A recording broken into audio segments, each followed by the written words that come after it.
For today's vlog, pupuntahan namin ang isa sa masasabi kong dream places ko na inisip ko nung bata pa ako.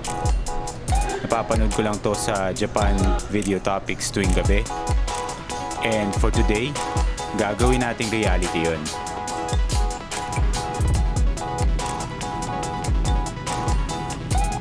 We're going to Osaka, Japan.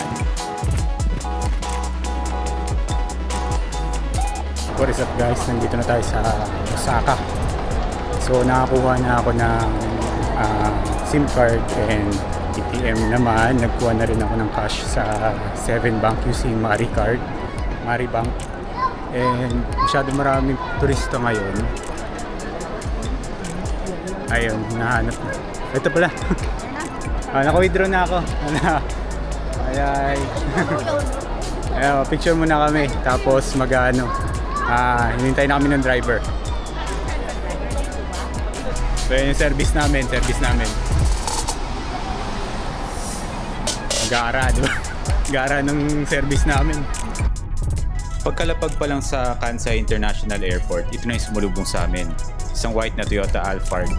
Sa Pilipinas, di ko pa nasasakyan to pero dito, yes! We've availed our tour package by our friends in BYB Travel and Tours. And we are aiming to make the most out of our 5 days, 4 nights tour in Osaka. Kami sa Hotel Live Max, dito kami mag-stay. Tabi.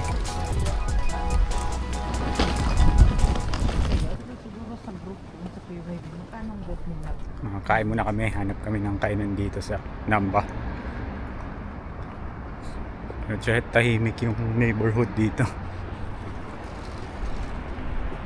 Tahimik. May losing sa kabila, yun lang. Around 8:45 na kami dumating sa Namba, so sa kombini na lang kami bumili ng pagkain. Ito kanin yan. Kanin na po. Yes. Chicken. Kakagulo na. Hindi na alam. Hindi na alam pipiliin dito. Initin natin doon. Anong rice ka na? Ano gusto mo? Kasi ito lang rice. Sa palagay ko, happy naman sila sa mga pinamili nila, so bumalik na kami sa aming hotel. 15 yun Bus na. 13, 14 o 15 yun So tomorrow early pa Pero kami. pag pag 3 talaga Bus na. yun, umaga. 03 lagi din yan. Pero 3 umaga. Morning guys, dito na kami sa hotel namin. Morning, we're going to Kyoto. Medyo nakakapagod mag-vlog kagabi kasi pagod and maraming ganap. Pero ngayon, pakita ko sa inyo yung lugar namin. Yan, phone booth kaya may dial tone. Ayos So, pagpapunta doon, papuntang Dotonbori yan. Tapos to, galutang airport. Ito yung Hotel Live Max yan. So budgetel siya. Pakita ko sa inyo yung room. Ayan siya. So ganyan siya kasi pero kompleto. So ayun, outfit check. Ayan. Naka-jacket kami ngayon. Ako naka-coat kasi nasa 14 degrees ang lamig. Para kang sinasampal ng lamig pero masarap. So ayan, sisimula na yung day ngayon. And it's a working day. So medyo tahimik. And may free breakfast naman yung namin, yung hotel. So it's gonna be busog naman. So ayun, hintay na lang namin yung bus. Papunta tayo ng Nara at Kyoto today. So tara, punta tayo mamaya. Tingnan natin yung mga deer. Going to Nara. Hello, good morning. Yeah, Andrew? Yeah, that one. Yan tayo na flow. Good morning. Gusto niya dito kayo? Gusto niya sa harapan? Ikaw pre, sarapan ka diyan ta. Dito. Dito na kami next service. So along the way, papunta ng Nipponbashi, na-observe talaga namin yung kalinisan ng Japan. And surprisingly, working day ito and walang traffic. Dito sa Nipponbashi ang meeting place ng mga tour bus. Kani-kanilang sakay na ng mga services going to different destinations. And for today, ito ang magiging bus namin going to Kyoto and Nara. Sakay na kami ng bus. Papunta ng Kyoto. Okay, Guided ang tour namin for Kyoto and Nara. And for today, si Tina ang magiging tour guide namin. So I hope all will enjoy it and get some more fun, get some special experience with Tina. Okay. Just you. Okay. So everybody, have you been to the Tokyo before? Yes. Just of course, just you. Okay, if you travel, Along the way, so tinuro how's sa many amin ni about you? Tina ang culture ng mga tao sa Japan and kung anong difference ng mga tao sa Tokyo at Osaka. It took us about an hour to reach Nara Park from Osaka, so ginising na lang niya kami when we reach our destination and teach Deer, us safe about place. So how to everybody, feed that's the very deer. important. Okay, please wake up. Okay, first I just say we need to buy the deer food, right? The deer cookie is 200 Japanese yen for a pack of 10 pieces. At just the cash only, so prepare some cash, okay? And when you get the deer cookies, the first thing is to hide it. Okay, hide it. Hide it the deer food first. And because if you got the deer food, you are a big target. The deer, they will suddenly surround you, and sometimes they will chase you, sometimes they will bite you. Please pay more attention. And because you're just interested in your deer cookie, you can open your bags and you can find your food from your pocket. So that's a little bit dangerous. So pay more attention, okay? And if you finished, you can do this. Clap your hands. Remember, everybody. Clap your hands. Put your hands up. Yes, clap your hands. That means you tell the deer. Okay. Another Japanese word is called nai. Nai. Nai means no. Yes, you can clap your hands, put your hands up, and say nai. Okay. They don't believe you, so you need to do several times. Okay. They need to make sure you really don't have the deer cookies. Okay. dito na kami sa Nara Park. Ayan. Pwede naman. Watch your step. Mga amoy. Ang daming deer. Ito. Lalaki yan. So, sabi nila medyo mag-distance lang sa mga lalaking deer ngayong autumn. Kasi may something mating season nila. So, medyo aggressive yung mga lalaking deer. So, anyway, ang daming tao. Ayan, sila mama.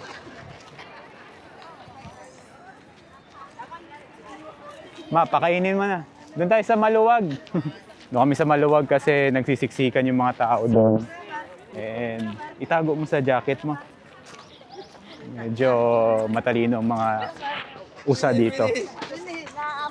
Naamoy nila yung mga biscuits. Tingnan natin. Doon tayo sa Maluwag. Huwag mo kasi. Nay. Na, Bambi. Bawo ka muna. Ba? Baputik. Diyan, lumalapit kasi yung lalaki. Nay.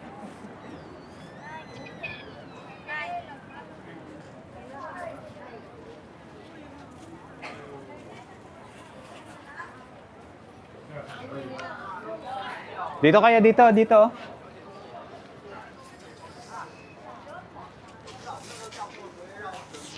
Daming deer. Sa alum.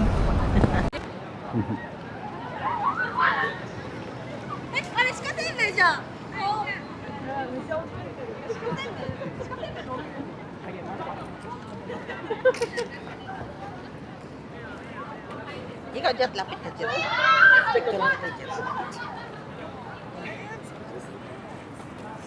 So, medyo mahirap lang pakainin yung mga deer kasi nagka-crowd sila kapag may nakikitang food, pero bait naman sila.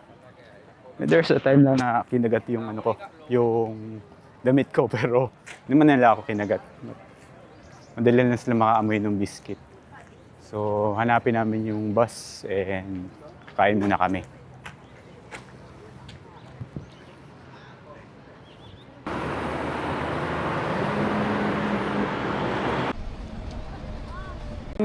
Punta muna kaming 7-Eleven kasi sunod Kyoto na kami. Bibili kami ng pambaon.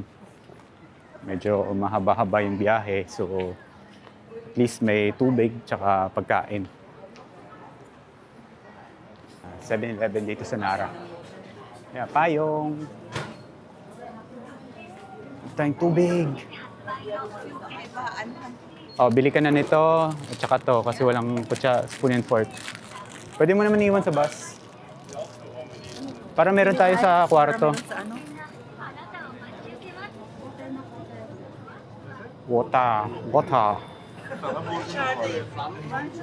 Water. Ay, ito 7-Eleven. So, tapos na kami ng Nara and we're going to Kyoto na. Medyo matagal-tagal yung biyahe, so ayun. Bumili muna kami pagkain for later. So, waiting na lang si iba. Sayonara to Nara, right? Sayonara to the deer. Yeah, sayonara to Nara. And then sayonara to the deer. And we move to our next stop. And we move to Kyoto, like the Japanese emperor. Okay, we move to Kyoto. And the next stop is Arashiyama Mountain. And Arashiyama Mountain, it has bamboo forest. It's a beautiful natural scenery in Arashiyama Mountain. So today we will visit the cultural site and natural scenery. Arashiyama Mountain is a natural scenery.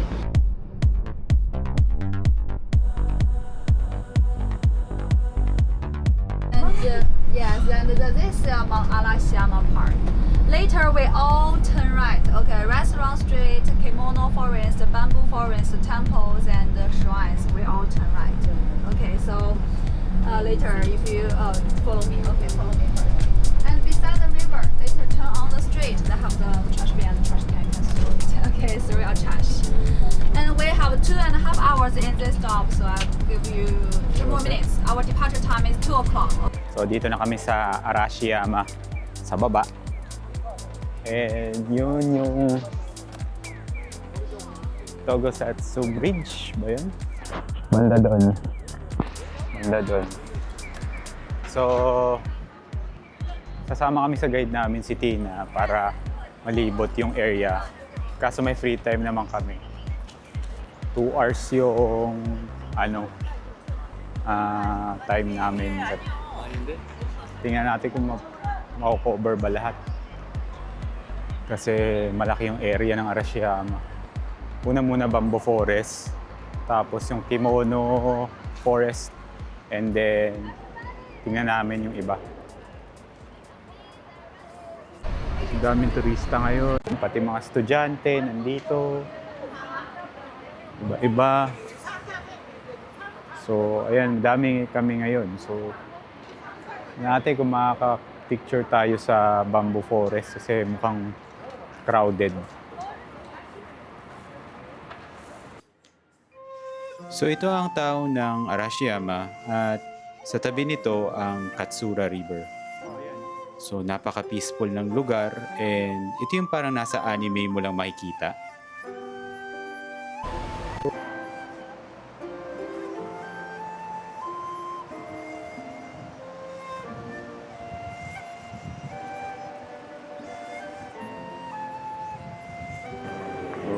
Sundan na lang namin si Tina mamaya. Kakain na lang muna kami. And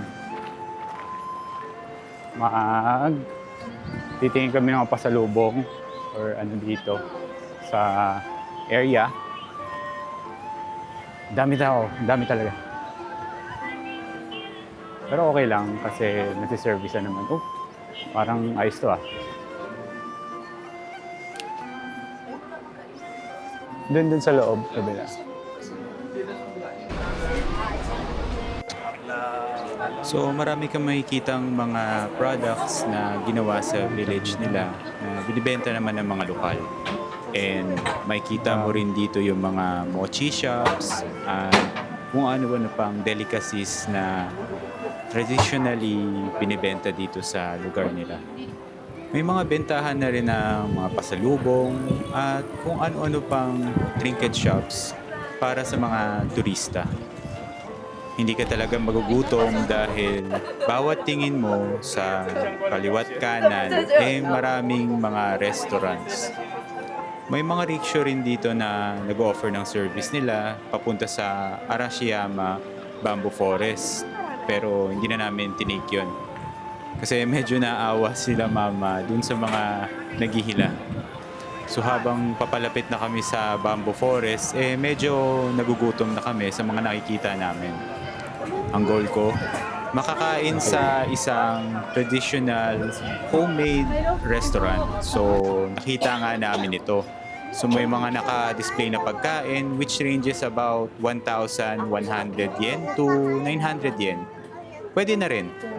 Pero pagpasok mo, ito yung mga nakikita mo sa anime na scene, which is yung mga traditional home restaurant. Sukiya doon. Kain namin.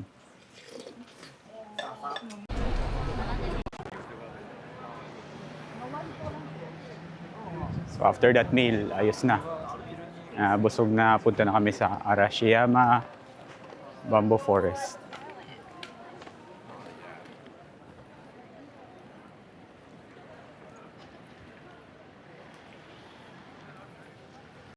So pagkalabas nyo ng gate ng Tenryuji, ito makikita nyo na bentahan ng mga mochi at matcha ice cream.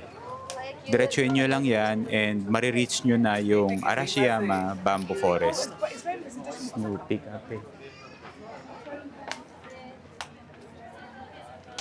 The Monso bamboo, originally from China, not Japanese native one. And it grows 2 or 3 months. And then we can Ayun. the material. Dito na kami sa Arashiyama Bamboo Forest.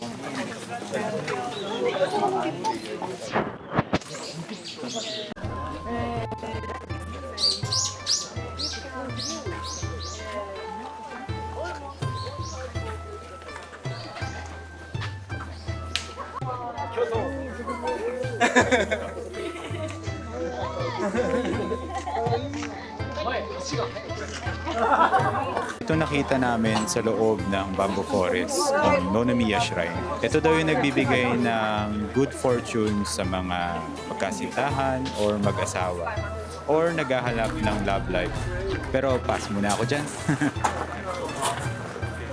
Kami sa Nonomiya Shrine. Pahinga lang muna. Daming tao. Tip rin pala, tawid lang kayo dito sa railway para may maganda kayong shot ng Bamboo Forest. Wala sa crowd dyan and maraming magandang shot. So, pabalik na kami and Tenryuji Temple na lang. Then, yung gate, pipicturean namin. And yun, balik na kami sa bus. Daming tao pa rin.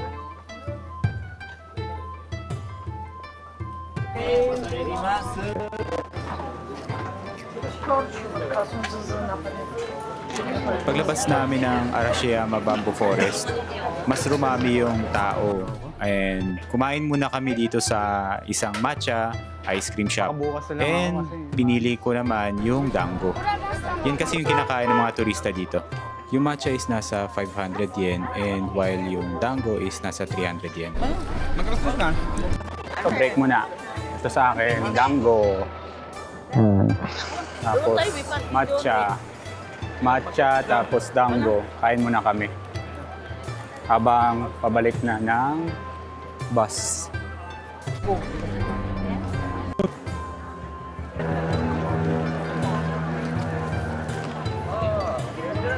Hindi na kami dumaan ng Tenryuji at Kimono Forest kasi bibili kami ng mga pasalubong and ako nagkukolekt talaga ako ng mga magnets. So, doon talaga ako pumunta sa mga trinket shop malapit lang sa parking lot.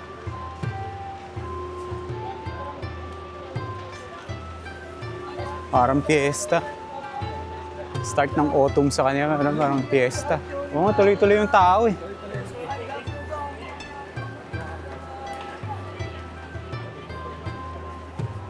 mga papagkain, souvenirs, tapos mga attractions. Ang dami. Bonggang Japan yan. Ang dami. Ha? Kotse? Ay, yung ilo, yan yung gusto tikman. Doon na ako sa Dotonbori tikim. Ito pala meron dito. Sa Dotonbori ko na lang titikman yun. Ang hirap dito, ang daming tao ngayon. Kyoto na kami. Punta namin ng Kyoto after. Hindi na pumunta sila mama dito sa bilihan ng magnet kasi sabi nila doon na lang sila sa Dotonbori bibili. Pero ako, mas gusto ko bumili sa area talaga kung saan ko napuntahan. So, umikot-ikot muna ako dito and eventually may mga nabili nga ako for pasalubong and for myself. So, bumili na ako ng mga ref magnet. So along Toritoli Gate. Last stop namin is ang Fushimi Inari Taisha. So, ito si Tina magde-discuss kung ano meaning ng Fushimi Inari Taisha. It's a very famous shrine in Japan, right? The Fushimi Inari Taisha is actually in 3 parts. The Fushimi is a place name. It means an area of Kyoto. The Inari is God's name. The God is called Inari, Nai means Jin. Inari means crops. This shrine in the ancient time is prayed for good harvest. And the Daisha means big shrine, the ground shrine.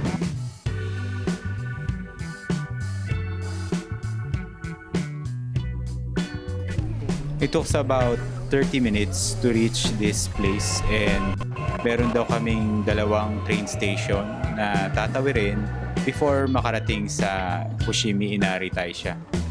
First station is Fushimi Inari by Kihan Line and pagtawid mo, maraming kainan. Dito na kami sa papuntang Fushimi Inari Taisha. Last stop for today. Ang daming tao.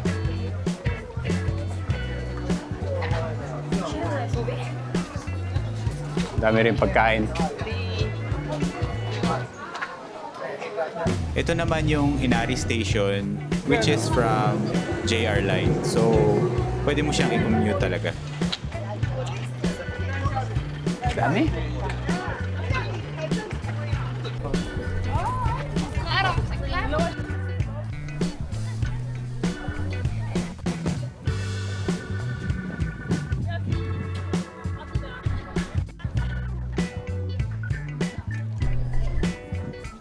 Dito na kami sa Fushimi Inari Taisha. Ayan siya.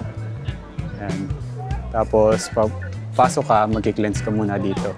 And yung mga fox ba yun? Yung sa gilid. Symbolize wealth and knowledge. Parang ganun yung narinig namin kanina. And nag-donate ng Torii Gate yung mga natanggap yung prayers dun sa loob. So, puntahan din natin yung Torii Gate mamaya. Muna kami ng hands bag. So, symbol of cleansing.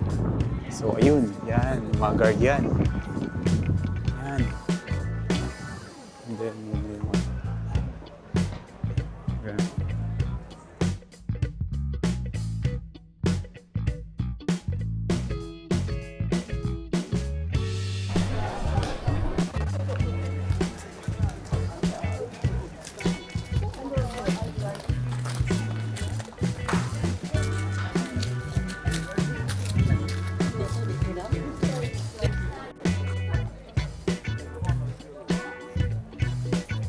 So pupunta na namin yung Torii Gate tapos na kami sa mga shrine. So ito pa, yung isa.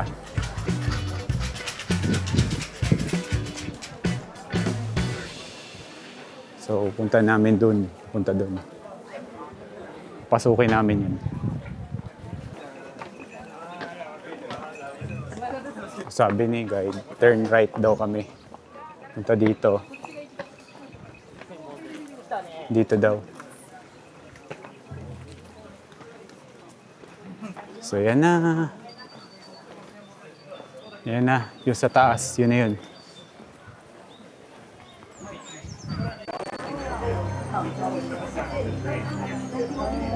Yeah.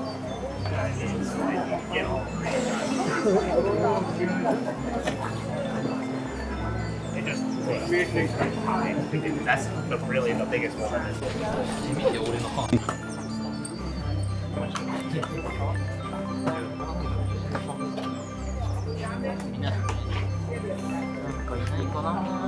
Galing. Yun, nire-record pa. Record. Ah. Yan po si Minari. Napaka-magical makita itong mga Torii Gates. Daming Torii Gate. Hindi mo ma-explain pero ang ganda. Pakaraming tao sa Torii Gate. So, alis na ako. Nauna ko na sila mama sa shrine, pababa. And yun, napakadaming turista lang. Pero sulit naman.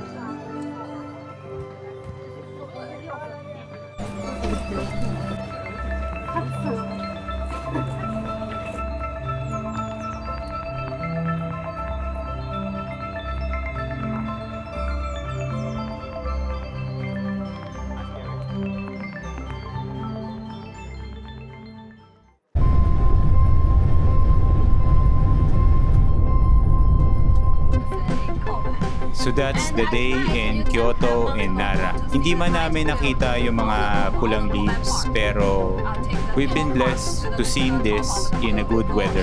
Ang sabi nga ng mga lokal is napaka-unusual na maging sobrang labig sa mga panahong ito since papasok pa lang autumn. And we're really thankful to have this experience. So bumaba na lang kami ng Nippon Bashi to roam around Osaka on the night.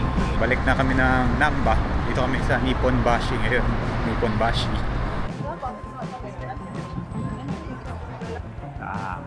Hanap kami ng makakainan dito sa Nippon Bashi. Ito kaya. Daming makakainan pero hindi namin alam kung saan mag-start.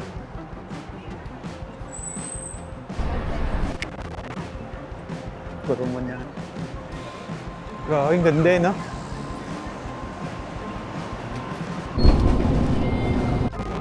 So, Family Mart rin na uwi. Gusto daw nilang Family Mart. Ito daw yung powerful na Yakult. Yakult 1000. Nga, try natin yung Yakult 1000. So, tapos na kami bumili sa may Family Mart and paliko kami sa may Ibisu. Yan, mga sapatos. Tingin sila mama ng bag. Ayan, big camera na yan. Sa mga Adidas. Yan. Wow. Nakakalula. Ang dami. Uwi muna kami. Pagod. Pero alam na ng target bukas. Daming makikita dito. Grabe, Pasko na sa Namba. Grabe!